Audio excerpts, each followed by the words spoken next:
The boy burst into the Alpha's den, gasping. "They're hurting my mom!" Every elder snarled, "Dispatch him!" But when the Alpha heard the mother's name, his ancient, feral heart seized. He owed her a debt.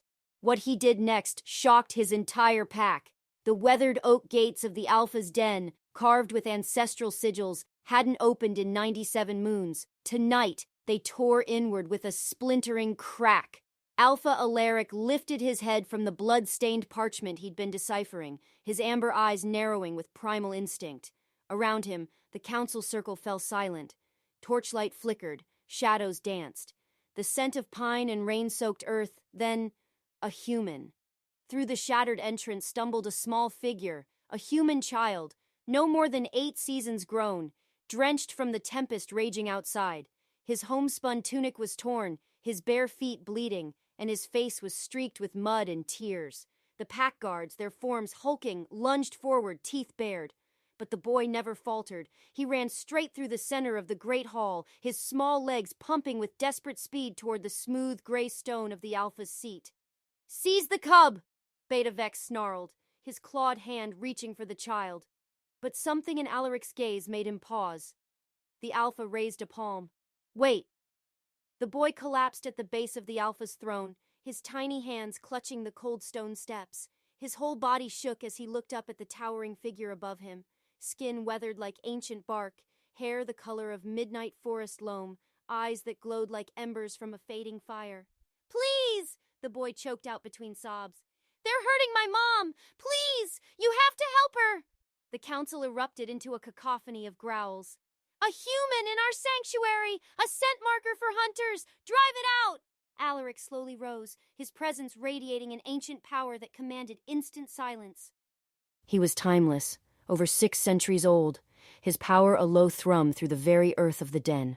When he spoke, his voice was a deep rumble, barely above a whisper, yet absolute.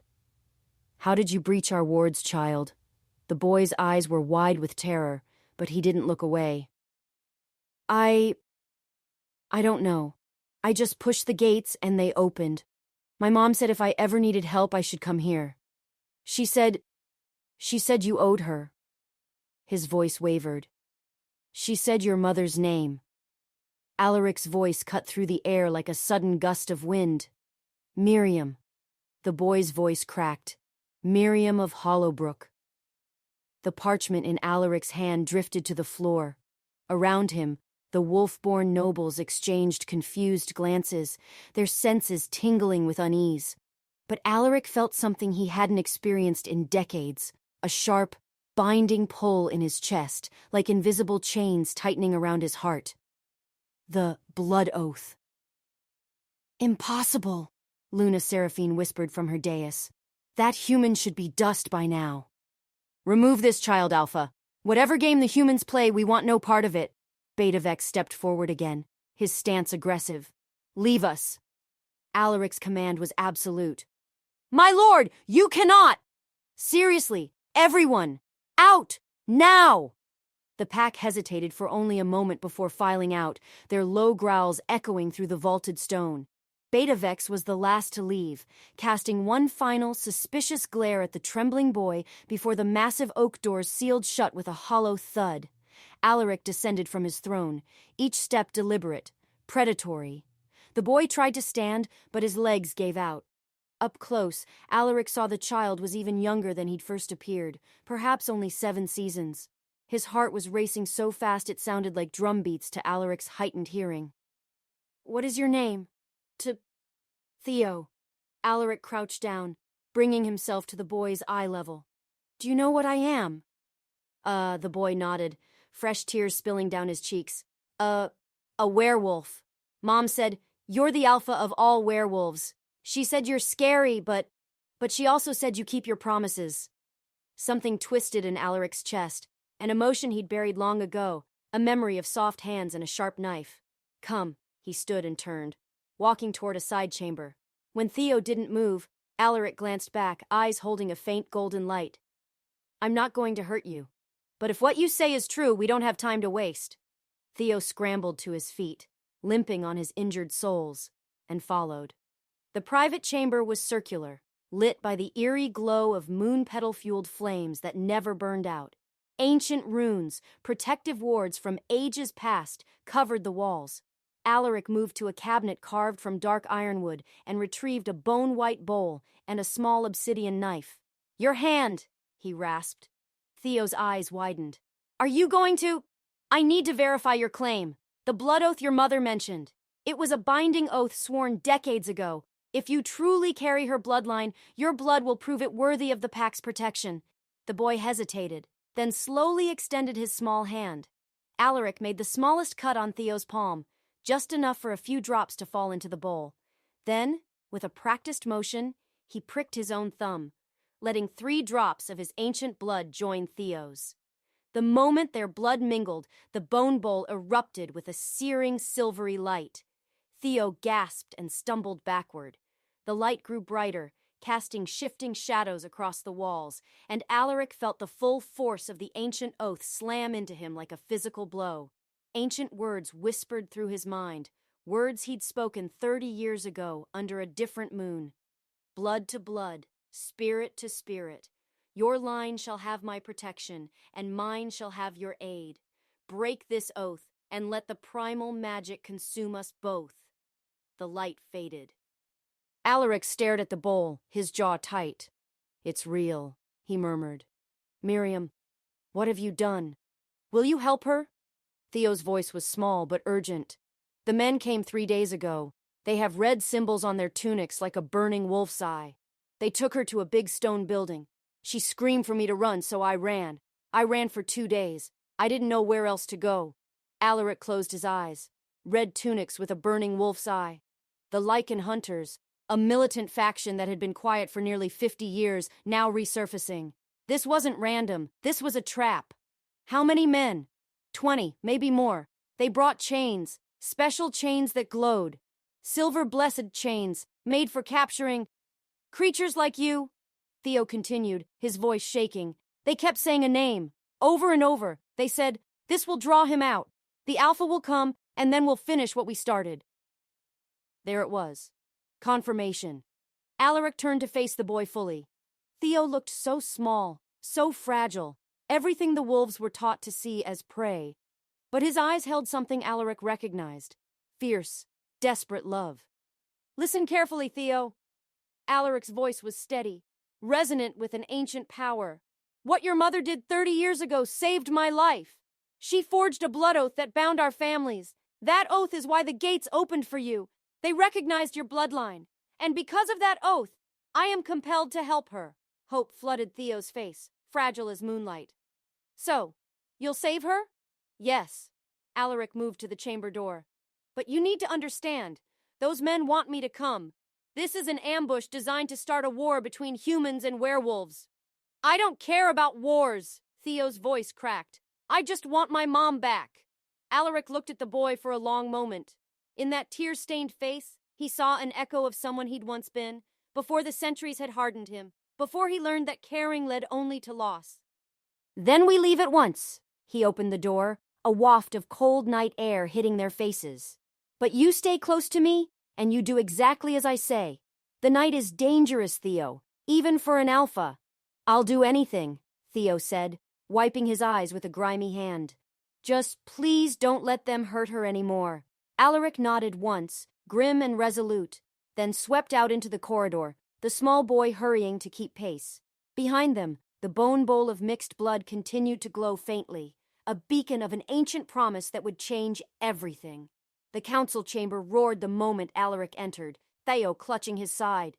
"You cannot be serious, Alpha!" Luna Seraphine slammed her pale, fur-rimmed hand on the bone-carved table.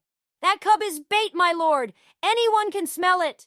"I smell it perfectly well," Alaric replied, moving to the head of the table. Theo pressed close to his side, shrinking under the hostile stares of a dozen wolf-born nobles, their hackles slightly raised. "Which is why we must act quickly." Betavex crossed his powerful arms, his canines visible. "The blood oath is old magic, yes, but surely it doesn't require you to personally walk into a Lycan hunter trap. Send a raiding party. Send anyone but yourself." Alaric's amber eyes flashed dangerously. "The oath doesn't work that way, and you know it, Beta." He raised his hand, and the air above the table shimmered. An image formed, translucent and glowing with an eerie silver light, showing a woman chained to a stone wall. Her face was bruised, her clothes torn, but her eyes burned with defiance. Theo let out a choked cry. "Mom!" "This is what the oath shows me," Alaric said quietly, his voice laced with the primal pull.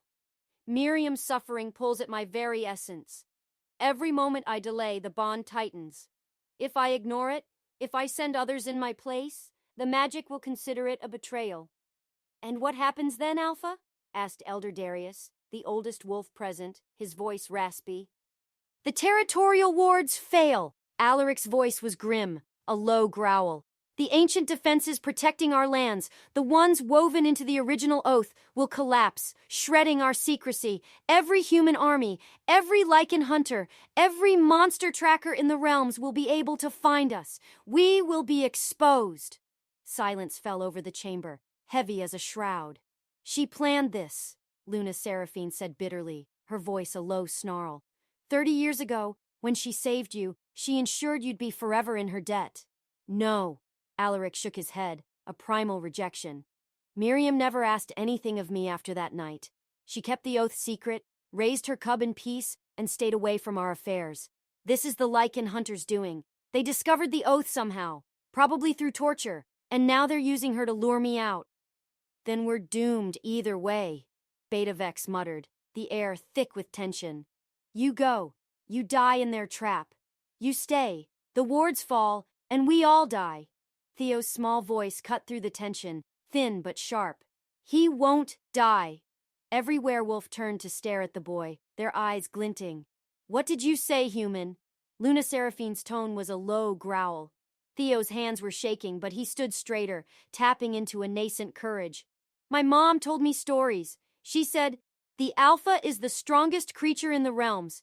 She said he survived wars, betrayals, and 1,000 enemies." His voice dropped to a whisper, filled with fervent belief. "She said he's unkillable." "Your mother flatters me," Alaric said dryly, a faint, almost amused scent rising from him. "I'm very much killable, child. Just difficult. But we will try." Theo looked up at him, raw hope shining in his eyes. "You'll try to save her, then?" Alaric met the boy's gaze. In 6 centuries, he'd learned to read the scent of intentions, human and shapeshifter alike. This child wasn't scheming. He was simply a son who loved his mother, willing to walk into a human hunting ground for even a whisper of a chance. It stirred something ancient in Alaric, a memory of a younger self, less burdened by the moon's pull. "Lord Darius," Alaric turned to the eldest of his circle, his voice laced with the low rumble that commanded respect. "Prepare my battle-hide armor and my favored hunting blades. Commander Vex, establish a wide perimeter around Hollowbrook. Observe only. Do not engage. If this escalates, I want every twitch of the Inquisitor's hunt documented." "You're truly doing this?" Seraphine's voice was a sharp intake of breath. "The blood oath binds me," Alaric stated, his gaze distant. "But more than that." He placed a massive hand on Theo's shoulder, the boy almost swallowed by its shadow. "I gave my word 30 years past. I've built our survival on honor and keeping our agreements. If I break that now, what am I but a shadow husk?" Beix let out a low, challenging growl. "A monster," Alaric corrected, his voice hardening. "And I've spent centuries proving we are more than the primal urge that drives us." He swept his gaze across the gathering of nobles, meeting each wary eye. "I know you think me foolish. Perhaps I am. But if we hide in these halls forever, cowering from every human plot, we are already dead. Just bones that haven't stopped twitching yet." Lord Darius rose slowly, his form ancient and weathered. "If you are set on this, my king, then hunt clever. Take the primal trails. They cannot track you there. Avoid direct confrontation until you understand the full measure of their strategy." "Agreed." "And take the boy," Lady Seraphine added, reluctance thick in her tone. "If he stays here, some might decide he's too dangerous to keep whole." Theo's eyes widened, a flicker of raw fear, but Alaric's hand tightened reassuringly on his shoulder. "He comes with me," Alaric confirmed, his voice a low growl of finality. "We leave fueled by the hour." As the pack of nobles dispersed, their muttering disapproval like distant wind in dry leaves. Theo tugged hesitantly on Alaric's thick leather cloak. "Thank you," he whispered, his voice fragile. "I know you don't have to." "I do have to," Alaric interrupted, his voice edged with memory. "Your mother saved my life when she had no reason to. She asked nothing in return. That kind of selfless courage is rarer than moonsilver."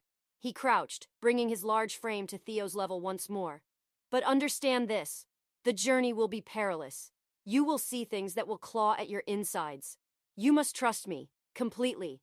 "I will," Theo promised, his voice small but firm. "Good," Alaric rose. "Now let's get you some proper boots. We have a long night of chase ahead and your mother's waiting." The primal trails were cold, a raw, piercing cold Theo had never experienced. One moment, they'd been in the Citadel's armory, Alaric fastening dark, supple leather armor over his own hardened form. The next, Alaric had pulled them both into a deep shadow cast by a weathered stone pillar, and the world had shifted, a dizzying lurch of primal energy. Theo gasped as they emerged into the dense forest. "What was that?" "The hidden paths," Alaric said simply, his keen senses scanning the moonless woods. "We can phase through the deep shadows when needed. It is swifter than any sprint and leaves no human trail." The forest was a living, breathing behemoth. Ancient trees clawed at the sky, their branches interlocked like skeletal sinews. Strange sounds echoed through the inky blackness, distant howls, the chittering of unseen creatures, the rustle of things slinking through the underbrush. Theo stayed pressed to Alaric's side, his new boots crunching on brittle leaves. "Stay quiet," Alaric murmured, his voice a low rumble. "These woods belong to neither man nor wolf. Older things, wilder things, root here." They moved in silence for nearly an hour. Theo's legs ached, a deep burn in his calves, but he bit back any complaint. Every crunch of leaf and snap of twig felt like a step closer to his mother. Suddenly, Alaric stopped, his head tilted, listening to a frequency Theo couldn't even imagine. "What is it?" Theo whispered, his breath catching. "Shadow wolves," Alaric's voice was a low snarl against the quiet. "3 of them, circling." Theo's heart hammered a frantic rhythm against his ribs. "Are they dangerous?" "Very." Alaric's eyes began to glow, a feral ember in the darkness. "But they remember who truly paces the night." He raised a hand, and his voice dropped to a language Theo didn't recognize. Ancient, guttural, vibrating with raw power that seemed to ripple through the very air. From the oppressive darkness, 3 massive shapes solidified. They were wolves, but twisted, like nightmares made flesh. Their fur seemed to drink the light, and their eyes glowed with an eerie, predatory yellow. Each was the size of a mountain pony. Theo bit back a scream, a choked whimper. The largest wolf approached Alaric, its head lowered in a gesture of wary respect, a deep rumbling sound emanating from its chest, not quite a growl, not quite a purr. Alaric placed his hand on its massive furred head. "Yes," he said softly, as if understanding every nuance of the beast's thoughts. "We are passing through. We mean no challenge to your hunting grounds." The wolf's glowing gaze shifted to Theo. The boy froze, every muscle screaming to bolt.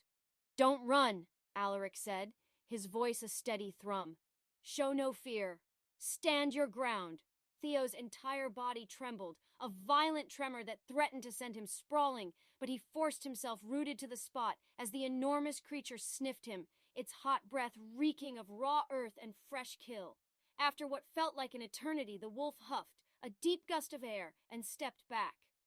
The 3 shadow wolves melted back into the inky blackness as silently as they had appeared. Theo let out a shaky breath he hadn't realized he was holding.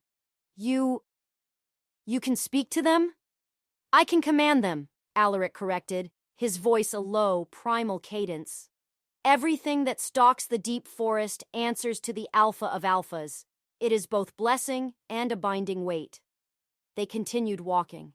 Gradually, Theo's fear, still a live thing in his gut, began to recede, replaced by a surge of consuming curiosity. "Why did you stop helping humans?" The question tumbled out before he could even register it. Alaric was silent for so long that Theo thought he would receive no answer. Then, finally, "I didn't stop. They stopped wanting aid." "What do you mean?" 2 centuries ago, I sought to forge a fragile peace between human and shifter. I offered protection from other ancient threats, a truce in exchange for safe lands where both could exist without perpetual hunt. My voice grew distant, edged with old pain. I trusted their leaders, invited them to my stronghold for parley. What happened? They came armed with silver and consecrated iron. They slaughtered 17 of my people, including... He paused, a raw catch in his throat. Including someone I held dear. Then they burned 3 shifter dens and claimed we had attacked first. Theo felt a chill that had nothing to do with the biting cold of the forest. That's horrible. War is horrible, Alaric agreed, his voice a low growl. After that, I sealed the citadel. Better isolation than extinction. Your mother is one of the few humans I've encountered since who showed true honor. How did she save you? Alaric glanced down at the boy. Curiosity, it seems, runs in your family, boy.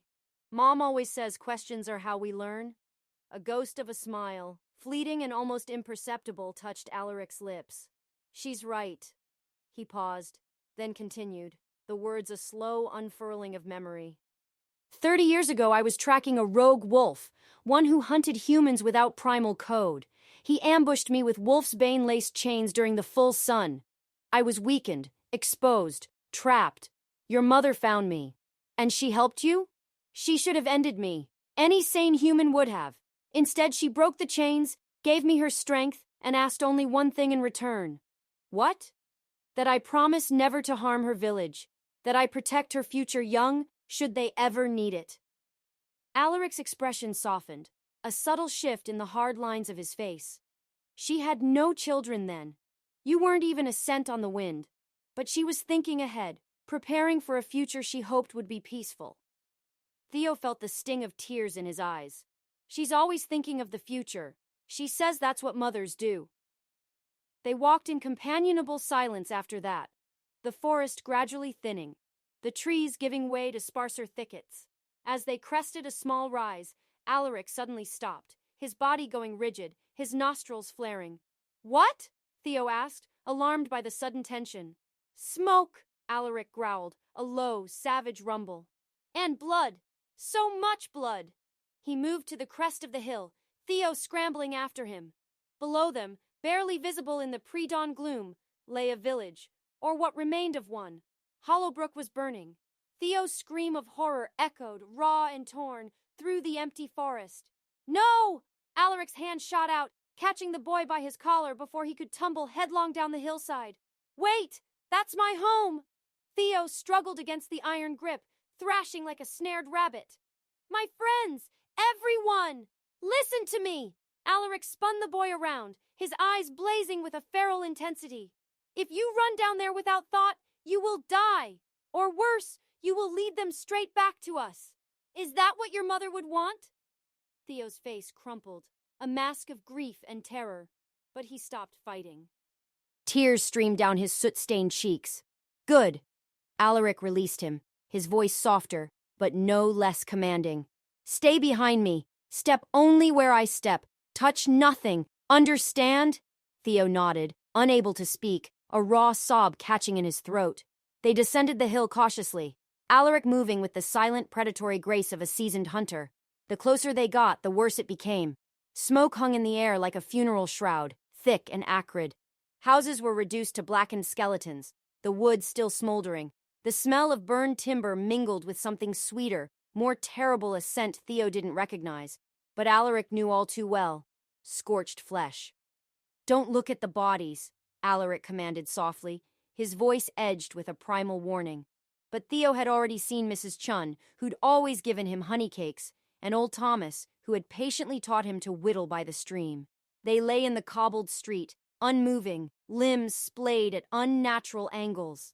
They're not dead, Alaric said, his senses extended, and Theo's head snapped up, desperate hope momentarily overriding his grief. Most of them, I can hear heartbeats. Faint, but present. They've been drugged or knocked unconscious. Why? To make it look like a massacre without actually committing one. The Inquisitors want to pin this on us, but they're not foolish enough to murder an entire village. Too many witnesses complicate their twisted tale. Alaric knelt beside a still smoldering building, running his fingers through the ash, his eyes narrowed, picking up a subtle scent. There are symbols here, scorched into the ground beneath the char.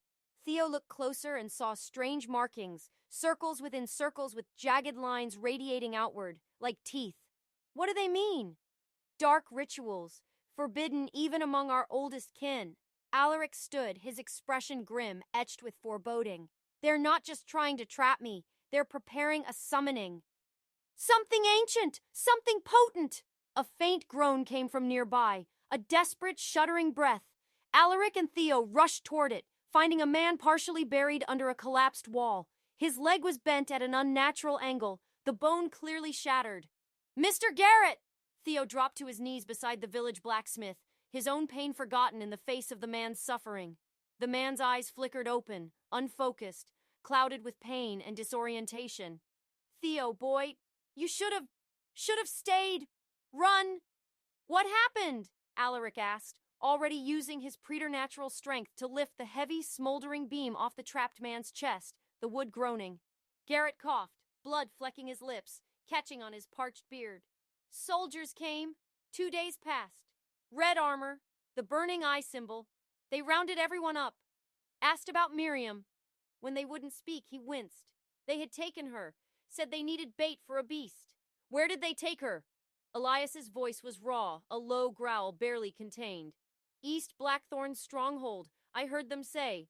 Garrett's eyes widened, truly seeing Elias for the first time. The stark pallor beneath the grime, the eyes glowing with a feral intensity, the glimpse of sharpened canines. You're him, the moon-cursed wolf. Yes, Garrett should have been terrified. Instead, a weak laugh escaped him. Miriam was right. She always said, if things got bad enough, you'd come. Told me I was crazy to believe her. Is she alive? Theo's voice trembled. Last I sensed, yes. They keep her alive for their trap. Garrett clutched Elias's arm with surprising strength, a desperate grip. But you need to know they weren't just chanting your name. They were chanting something else, an old word. Sounded like Ara. Elias's entire body went still, a hunter frozen scenting danger. You're certain? Burned into my brain. They howled it over and over, drawing those symbols. Elias stood abruptly, his face darkening, shadow and instinct warring within him. We need to leave, now! What's Lycara? Theo asked, scrambling after him. A summoning word, ancient and dangerous. Elias's pace quickened, his senses already reaching out far beyond the smoke-choked village. The hunters aren't just trying to kill me, they're trying to bind me, to shackle my essence in a ritual circle and twist my power into a weapon. Can they do that? If they complete the ritual, yes. They could force me to tear through human villages, appearing to act of my own free will. It would reignite the man-beast war, and this time, it would be utter annihilation. Theo felt a cold sickness spread through him. So, what do we do? Elias stopped at the eastern edge of the village, eyes scanning the horizon where the lightning still flickered. In the distance, barely visible, a massive stronghold clawed at the sky. Blackthorn. Its black stone walls rose like broken teeth from the earth. We go to Blackthorn, Elias said, but first, we need information, and an advantage they won't expect. What kind of advantage? Elias crouched down, nose close to the scorched earth.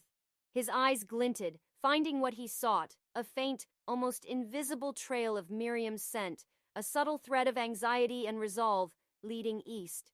Your mother is alive, Theo. I can track her essence. He touched a tiny disturbance in the soil. The residual energy of her touch, of her passage, hummed beneath his fingers. They can't truly hide her, not from me. Then let's go get her. Not yet. Elias stood, his posture tense. Blackthorn is within human territory. The city of Eldenport surrounds it. If we attack directly, we'll be spotted immediately. We need to move through the city, gather intelligence, and find a way inside the stronghold without springing their trap. How?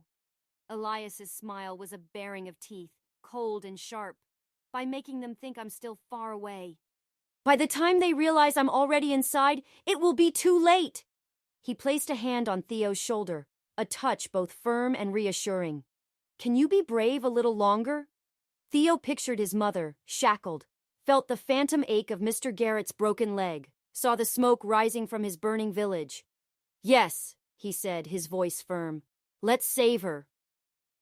Eldenport was nothing like Theo had imagined a city would be.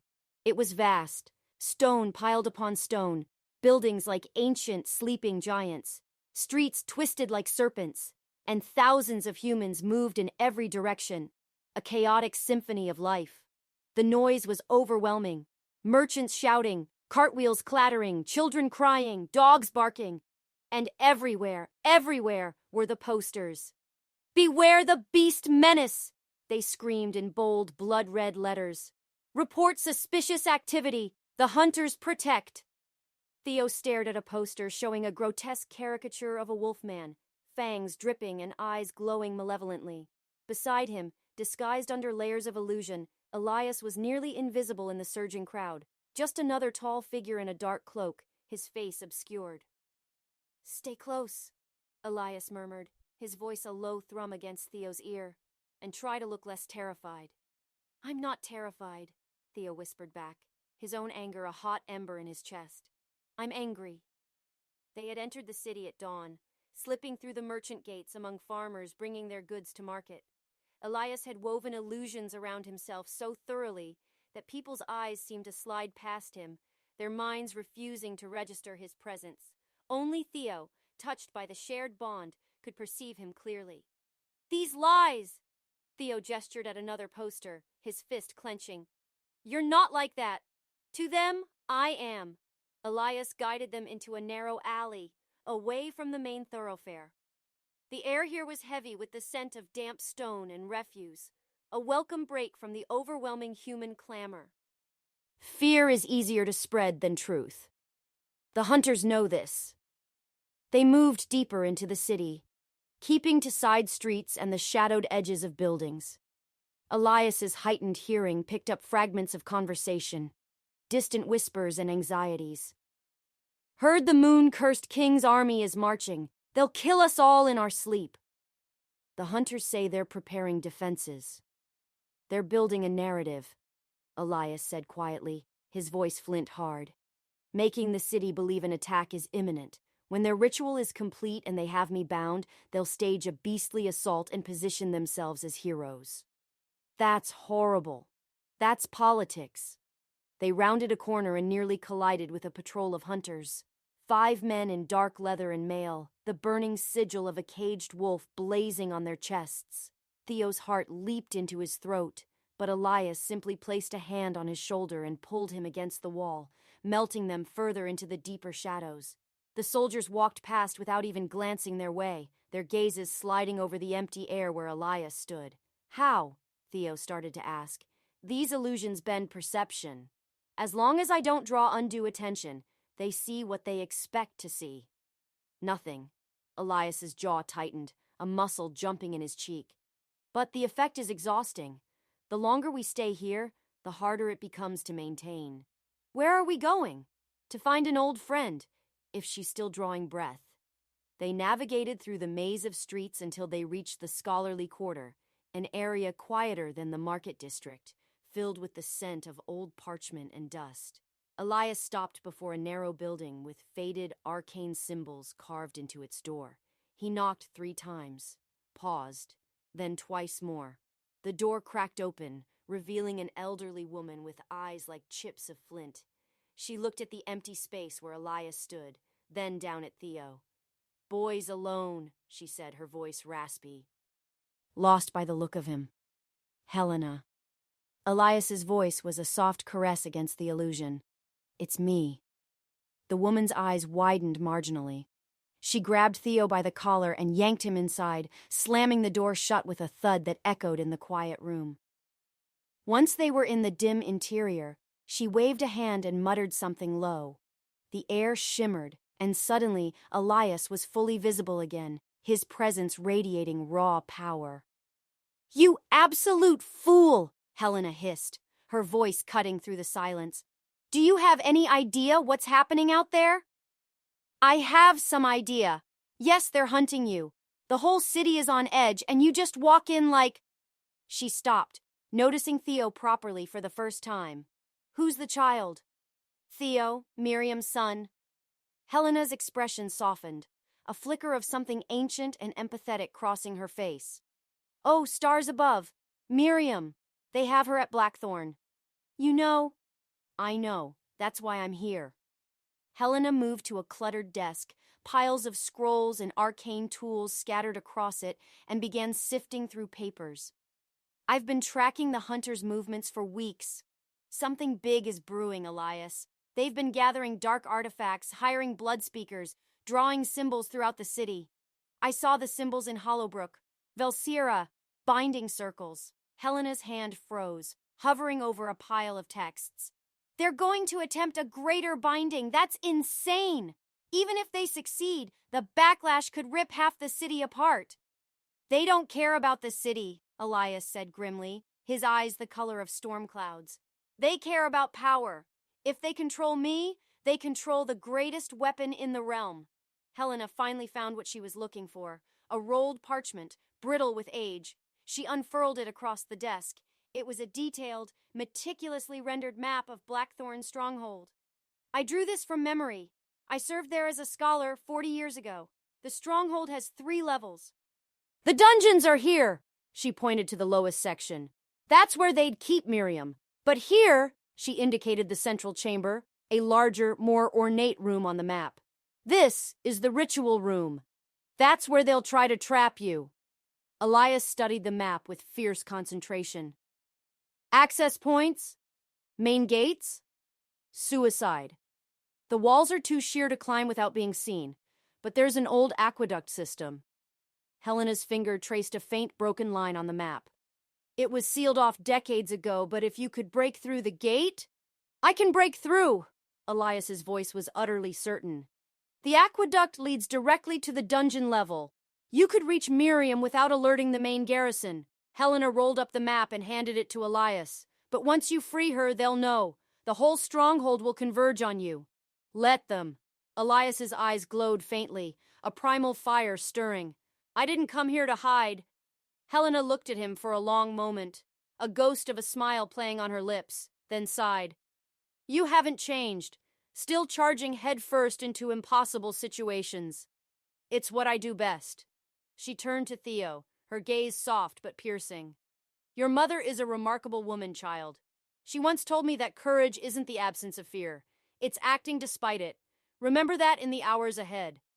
Theo nodded, not trusting his voice. There's one more thing, Helena said gravely. The Grand Hunter leading this. His name is Morant. He's fanatical, brilliant, and utterly convinced that the Moon-Cursed are demons incarnate. He won't negotiate. He won't show mercy. Neither will I, Elias said quietly, his voice now a low rumble that vibrated with suppressed power. If that's what it takes. Helena studied him, her expression unreadable. But that's not really who you are, is it? Elias didn't answer. He simply took the map, a silent promise in his grip, and moved toward the door. Thank you, old friend. Don't thank me yet. Just don't die. As they stepped back into the street, now cloaked in the renewed illusion, Theo whispered, Are we really going into the aqueduct? Yes. Tonight? When darkness is fullest? Elias's voice sent a shiver down Theo's spine, cold and resolute. Your mother has waited long enough. The aqueduct smelled of rotted earth and centuries of stagnation. Theo pressed a hand over his nose as they waded through knee-deep, icy water. Above them, the stone tunnels stretched into a suffocating darkness, barely wide enough for Elias to stand upright. Strange sounds echoed through the passage, dripping water, the scuttling of unseen creatures, and something else, a deep, resonant hum of stone and trapped air, pressing down, making the hair on Theo's neck stand on end. Almost there, Elias whispered, his eyes glowing like embers in the blackness, providing their only light. They had entered the aqueduct system an hour after sunset, Elias having torn apart the rusted grate with a single, furious tug of his transformed strength. The stronghold loomed above them now, its immense weight pressing down through layers of earth and stone, a tomb waiting to be breached. Suddenly, Rowan froze. Ahead, an iron gate, stark and new, tore through the ancient stone of the passageway. They sealed the entrance, Elias breathed, a cold knot forming in his gut. They tried. Rowan placed both hands on the unforgiving metal. His fingers began to thrum with a dark energy, a primal current that made the iron groan. "Cover your ears," he grunted. Elias clapped his palms to his head just as Rowan heaved. The gate exploded inward with a sound like a cracking oak in a winter storm. The roar echoed through the earth, impossibly loud in the confined aqueduct. "Run!" Rowan seized Elias and sprinted forward. They burst into a wider chamber, the dungeon level. Torches flickered on rough-hewn walls, and cells stretched in every direction. Alarm bells began to clang, sharp and furious. "So much for stealth," Rowan muttered, his voice a low growl. Pounding footsteps surged toward them. A dozen guards, their faces grim, rounded the corner, axes and silver-edged swords glinting. "The Lycan Lord!" one bellowed. "Sound the—" He never finished. Rowan moved with a blur of feral speed. One moment, he was still. The next, he was a dark force among the guards. He didn't kill. Instead, he struck pressure points, twisted weapons from numb hands, and sent bodies careening into stone with calculated, brutal precision. In less than 10 heartbeats, all 12 guards lay unconscious, groaning. "Mom!"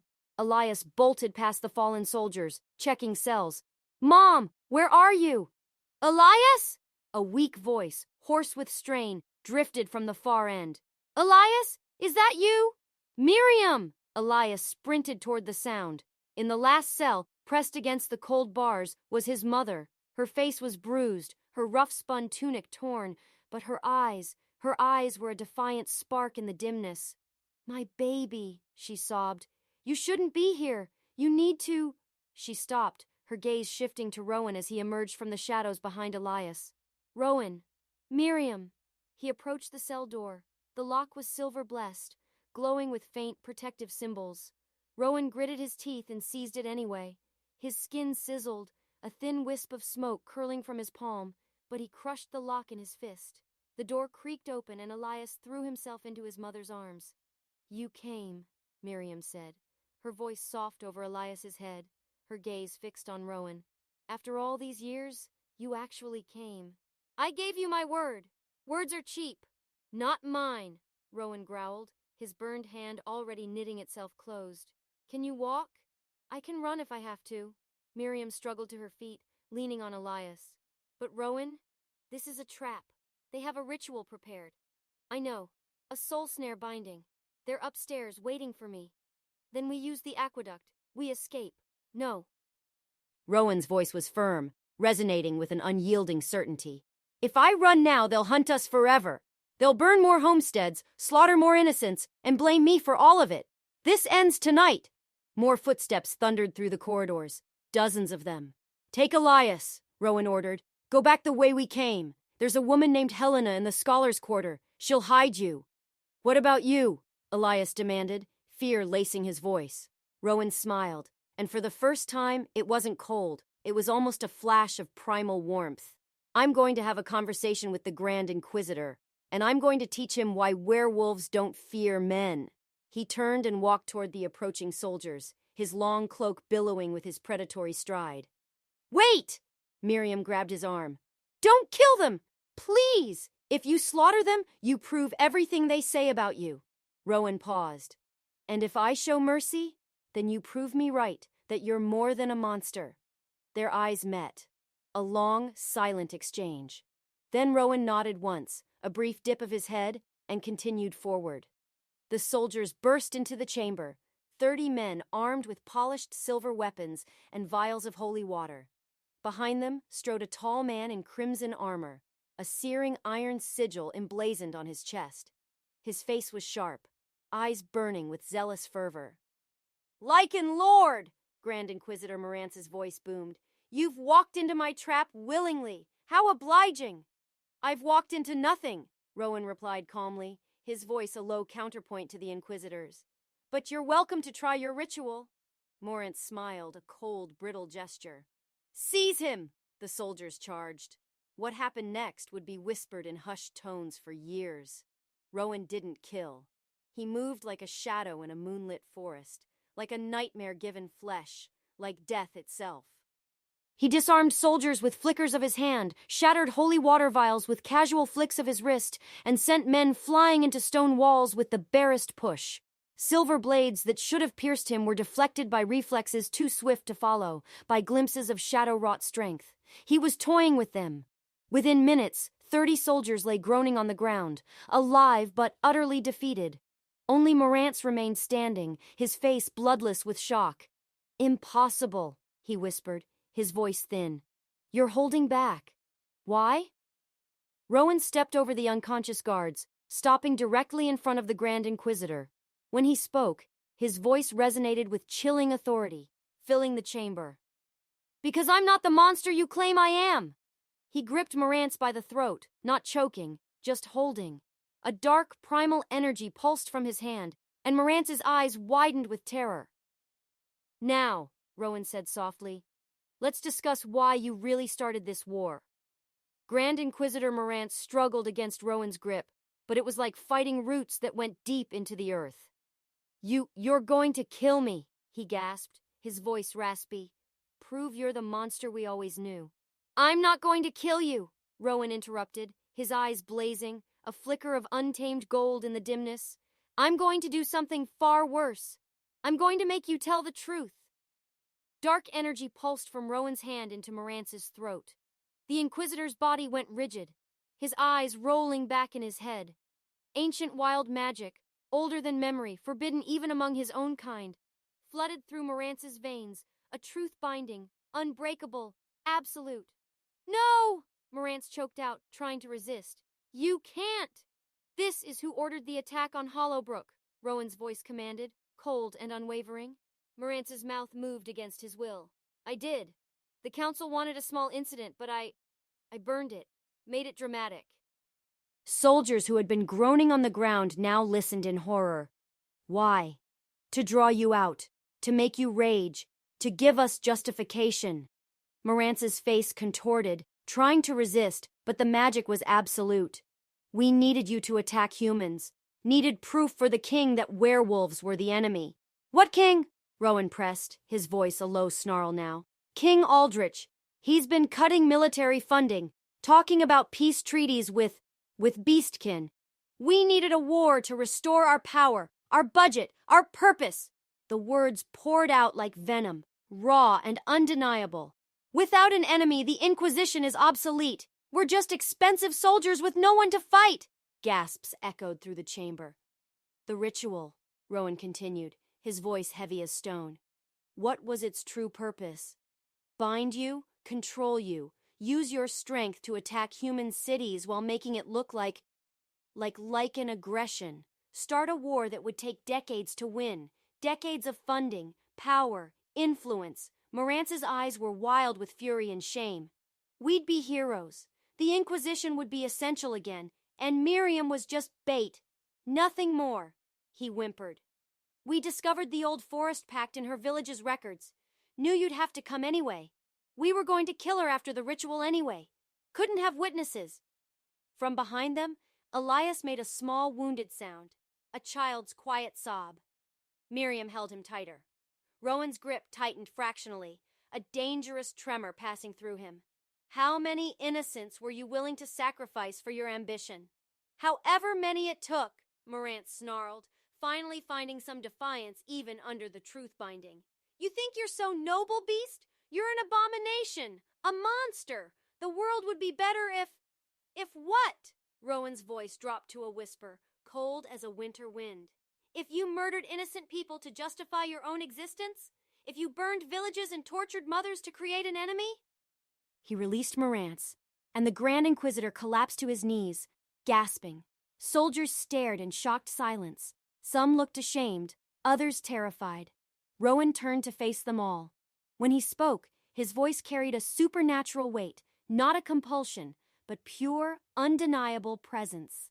"You've been told I'm a monster, that werewolves are demons who exist only to prey on humans. Look at me now. Your Grand Inquisitor lies defeated at my feet. 30 of you attacked me with blessed silver. I could have torn every single person in this chamber to shreds."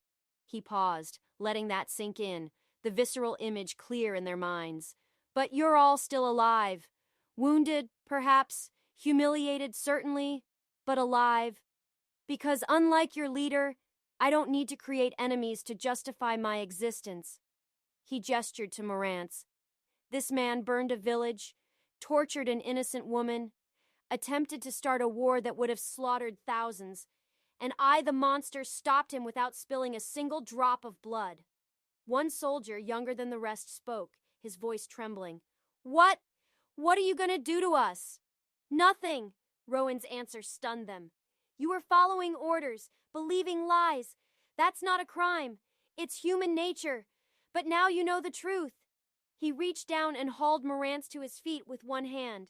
The Grand Inquisitor dangled like a puppet, the truth binding still glowing faintly around his throat. Your king will hear everything his Grand Inquisitor confessed tonight. Every word will ring true. The magic ensures it. He'll know who truly threatened his kingdom. You're taking him to the king? A soldier asked in disbelief. No, Rowan smiled coldly, a flash of teeth. You are. He thrust Morantz toward the soldiers. The Grand Inquisitor stumbled, catching himself on a subordinate's shoulder. The binding lasts 3 days, Rowan continued. He cannot lie, cannot hide. Every question asked of him will be answered truthfully. Take him to King Aldrich. Let him explain his treason in his own words. Morantz's face went pale. You can't! I'll be executed. Yes, Rowan agreed simply. You will. By human law, for human crimes. I won't even need to touch you. He turned and walked back toward Miriam and Elias. The soldiers parted like water before him. Mom, Elias whispered, his voice thin. Can we go home now? Not yet, baby, Miriam said softly, her gaze unwavering on Rowan. There's no home to go back to. Rowan stopped, turned, a decision shaping itself in his eyes, changing everything. Then come with me, he said, his voice deep and certain. Both of you, to the den. I owe you sanctuary, and I always pay my debts. Miriam's eyes widened, a flicker of old fear, new hope. You're inviting humans into the lichen den? I'm inviting you, my primal kin and young Theo, who was brave enough to follow a scent trail into a place of wolves for his mother. Elias's rugged face softened. Hollowbrook will need rebuilding, and this time it will stand under our ancient protection. Let that be clear. He scanned the forest edge, where his pack brothers waited. Tell your Alpha that the spirit of the woods seeks no war, but I will guard those under my oath. Remember that. Then he draped a heavy fur-lined cloak around Miriam and Theo, the shadows of the ancient forest closing in, and they were gone. Behind them, in the ruined clearing, the human scouts stared at each other in confusion, then dawning awe. Everything they'd been told was a lie. The monster had shown them mercy. The Wolfkin's den was in an uproar. Humans amongst us. Lena's voice, sharp as a winter wind, echoed off the stone walls of the cavern. This is madness. This is honor, Elias declared, standing before his rough-hewn throne, Miriam and Theo beside him. The entire council of the Wolfkin, fur-clad figures and shifting shadows, had assembled, their expressions ranging from shock to a simmering rage. I made an oath. I fulfilled it. Now I extend protection to those I am bound to by ancient promise. One woman and cub, perhaps. Fenris, his voice gravelly, began cautiously. But Alpha, you cannot seriously intend to... I intend to restore the old ways, Elias interrupted. Not just with Miriam's bloodline, with all of Hollowbrook. Every survivor will be offered sanctuary under the ancient law of the Pack, under my protection. The council erupted with growls and protests. Kalen, the huntmaster, stepped forward, his eyes burning. You'll expose us! The moment humans know they can seek our protection, we'll be swarmed with strays, with opportunists, with enemies. We'll be what we should have been all along. Elias's voice cut through the noise, sharp as a claw. A force that stands for something beyond fear and isolation. He gestured to Theo, who, though trembling, stood upright beside his mother. This cub walked through an ancient forest, survived the shadow beasts, and infiltrated a human-held keep. He did all that for love. Tell me, which of you has shown such courage in the last cycle? Silence fell, thick and heavy. And Miriam, Elias continued, his gaze sweeping the council. Kept our pack secret for 30 years. Never exploited it. Never asked for anything. She honored her word in a world where words mean nothing. He turned to face his kin fully, the firelight catching the glint in his eyes. I went to Blackthorn Keep tonight expecting to fight a war. Instead, I uncovered a rot. The Grand Inquisitor confessed to treason against his own king, burning villages, plotting false flags, attempting to bind me through dark magic. And I stopped him without spilling human blood. Lena's expression shifted from anger to cold calculation. The human scouts, they saw you show mercy. They saw everything, Elias confirmed. They heard their leader confess. They watched me spare them all.